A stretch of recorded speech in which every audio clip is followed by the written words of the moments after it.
guys, what is up? My name is Jeracraft and I have a really exciting video for you guys today, as I am proud to announce that the Kingdoms of Greymane series is finally back.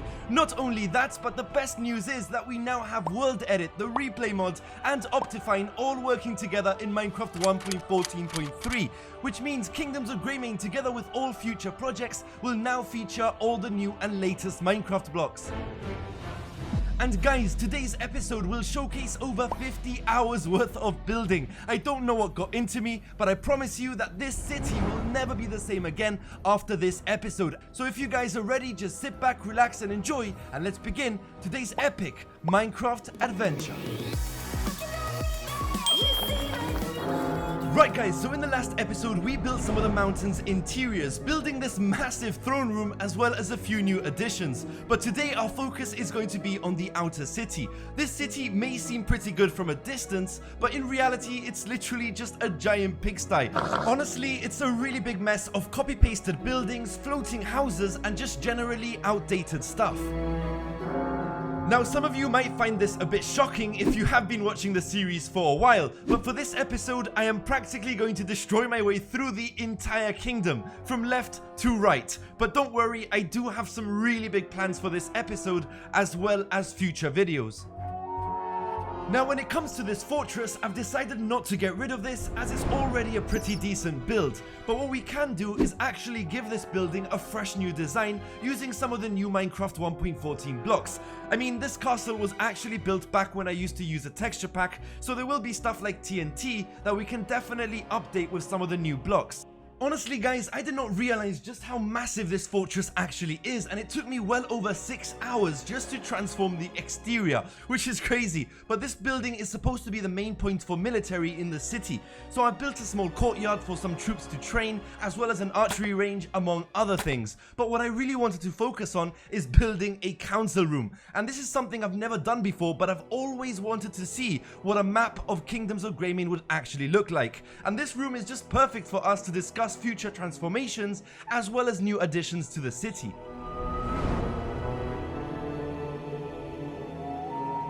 So now that we have that done, we can start focusing on upgrading the outer city walls and start introducing some of the new city buildings. I built this really nice simple design using some of the new Minecraft blocks. I mean, I wouldn't say simple, but it was definitely nice to be able to use some of the new trapdoors, lanterns, especially the campfire block, which makes for a really fancy looking chimney.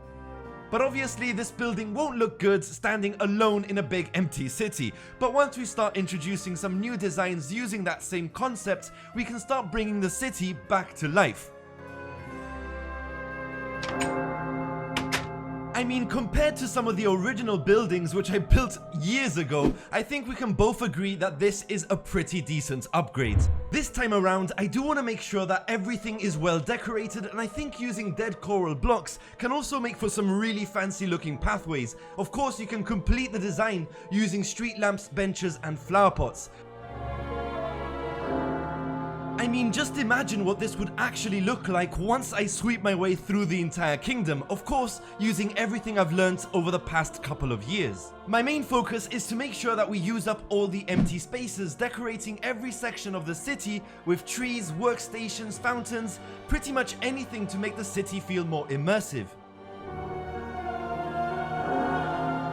Right guys, so next up we have these massive defensive towers that could really use a design upgrade. I've pretty much extracted the entire building so that we can work around the tower, this time making sure that we add tons of extra details that will match the new general theme. I mean, I do really love this design way better than the old version. It's way more decorated and slightly taller. All I have to do is paste the new design into the map and fix the surrounding area. Now at this point, I really did put my brain on overdrive. Honestly, even with the use of World Edit, fixing the outer city walls took an insane amount of time and effort. I introduced some brand new defensive towers as well as a newly designed gatehouse. I mean, I don't think any rusty old pillager would stand a chance raiding a place like this. At least, I don't think so.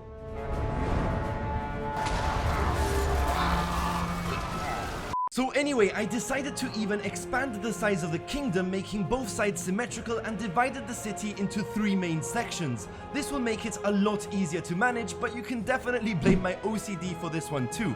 But generally, I really do love this new layout, and now that I think about it, we're going to need a much bigger council room for our newly updated Kingdoms of Greymane map.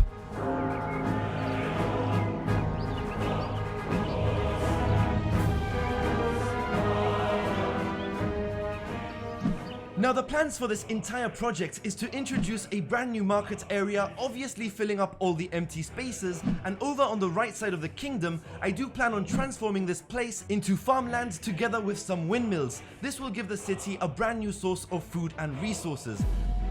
But honestly guys, there is still a ton of stuff we need to do now that we've updated to Minecraft 1.14.3. This project is just nowhere near completion. But for now, this episode has been quite exhausting, so I'm gonna end this video here. But if you guys want to get your hands on this world, be sure to check out the new updated website at www.jeracraft.net. Thank you guys for watching, and I will catch you in the next one.